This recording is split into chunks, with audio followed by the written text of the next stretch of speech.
आकाशवाणी गोरखपुर है। अब रउआ सभे प्रमोद कुमार सिंह से समाचार सुनी। मुख्यमंत्री योगी आदित्यनाथ कहले हमें कि उनकर सरकार अयोध्या के विश्व स्तरीय पर्यटन नगरी के रूप में विकसित करे बदे प्रतिबद्ध हौ। वहाँ के कहनी कि अयोध्या का पुरहर विकास प्रदेश सरकार का पहला प्राथमिकता हो। लखनऊ में अपने सरकारी आवास पर काल ही अयोध्या नगर महायोजना 2031 के प्रगति के समीक्षा करत मुख्यमंत्री अधिकारियन के अयोध्या के नगरीय विकास के मॉडल के तौर पर विकसित कैले का निर्देश दिलन। मुख्यमंत्री कहलें कि श्री राम जन्मभूमि मंदिर के आसपास के इलाकन में कॉमन बिल्डिंग कोड लागू कइल जाए। एमे श्री राम मंदिर के आसपास के सज्जो बिल्डिंग के एक जैसन रंग से रंगल जाई। मुख्यमंत्री कहलें कि अयोध्या में महायोजना के 84 कोस के शास्त्रीय सीमा ले बढ़ावल जाई। वहाँ के कहनी कि महायोजना के प्रस्ताव के क्रियान्वयन बदे कई गो क्षेत्रन के जोनल प्लान तैयार कइल जाओ। वहाँ के नगर में बेतरतीब विकास के जुड़ते रोकले के निर्देश दिलें। मुख्यमंत्री कहलें कि देश और दुनिया अयोध्या के ओर देख रहा हो, यही नाते सज्जो अधिकारी पुरहर जिम्मेदारी के साथ अपने कर्तव्य के निभावें। महायोजना में नगर में यातायात और परिवहन के आसान बनौले के उपाय कइल गइल हो। मुख्यमंत्री कहलें कि ऑफ सीजन में श्री राम जन्मभूमि मंदिर से ज्यादा 2 किलोमीटर और परब त्यौहार पर ज्यादा से ज्यादा 5 किलोमीटर पहले ही पार्किंग का इंतजाम कइल जाओ। श्री जोगी अयोध्या के विकास में ईज ऑफ लिविंग के जरूरी आधार बतौलें। वहाँ के कहनी कि अयोध्या के ग्रीन अयोध्या और सोलर सिटी के रूप में विकसित कइल जाओ। वहाँ के श्री राम जन्मभूमि परिसर के आसपास के इलाकन और पंचकोसी पैकरमा राही पर इको फ्रेंडली गाड़ियन के चलौले के बढ़ावा देलहू पर जोर दिहलिन। सूचना और प्रसारण मंत्री अनुराग सिंह ठाकुर कहले हमें कि देश का लोक प्रसारक आकाशवाणी और दूरदर्शन हमेशा से सच के साथे खड़ा रहल हो और लोगन के भरोसा पर खरा उतरल हो। श्री ठाकुर आज नई दिल्ली में 59वां Asia Pacific broadcasting union ABU महासभा और एसोसिएटेड मीटिंग 2022 के उद्घाटन सत्र के संबोधित करत रहले।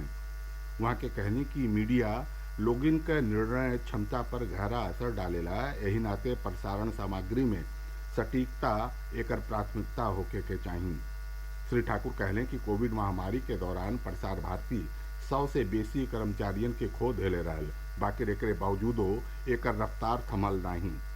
सूचना और प्रसारण मंत्री कहलें कि महामारी के दौरान इन्फोडेमिको एगो बढ़ान चुनौती रहल। प्रसार भारती का मुख्य कार्यकारी अधिकारी Gaurav Dwivedi Asia Pacific broadcasting union के आयोजन से बहुमूल्य परिणाम का आशा जतौलें। वहाँ के कहनी कि ABU महासभा का यह बरिस का विषय वस्तु लोगिन के सेवा संकट के समय में मीडिया के भूमिका, खासी तौर से कोविड जैसन संकट का सामना कैले के बाद बहुते उपयुक्त हो। प्रसार भारती यह बरिस से एशिया पैसिफिक ब्रॉडकास्टिंग यूनियन महासभा का मेजबानी कई रहल हो। केंद्रीय ग्रामीण विकास राज्य मंत्री साध्वी निरंजन ज्योति कहले हैं कि केंद्र सरकार भविष्य में कृषि और आम उपभोक्ता लोगिन बदे बिजली आपूर्ति व्यवस्था के अलग कैले पर विचार कर रहल हो। वहाँ के कहली कि ऐसे किसानन के फायदा होई। फतेहपुर में आजू भारत सरकार के पत्र सूचना कार्यालय लखनऊ के ओरी से आयोजित ग्रामीण मीडिया कार्यशाला के संबोधित करत वहाँ के कहनी कि प्रधानमंत्री नरेंद्र मोदी गांवन के विकास और किसानन के कल्याण बदे प्रतिबद्ध हवें। वहीं पत्र सूचना कार्यालय के अपर महानिदेशक विजय कुमार कहलें कि मीडिया कर्मियन के ई जिम्मेदारी हो कि वो सरकार के कल्याणकारी योजनन के जानकारी समाज के आखिरी मनई ले पहुँचावें। बनारस में चली रहल काशी तमिल संगमम में हिस्सा लेवे बदे तमिलनाडु से 5वां दल काल ही देरी रात काशी पहुंचल।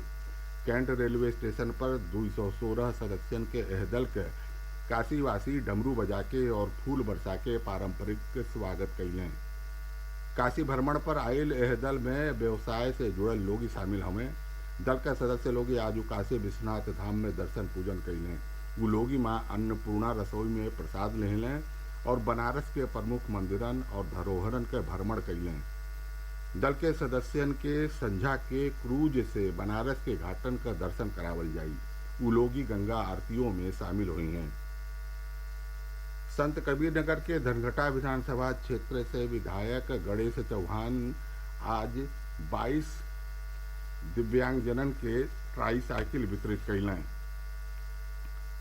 हैसर बाजारी विकास खंड परिसर में आयोजित कार्यक्रम के संबोधित करत श्री चौहान कहलें कि केंद्र और प्रदेश सरकार कई गो कल्याणकारी योजना चला रहन हई, जेमें नागरिकन के जिंदगी में सकारात्मक बदलाव आ रहा हो।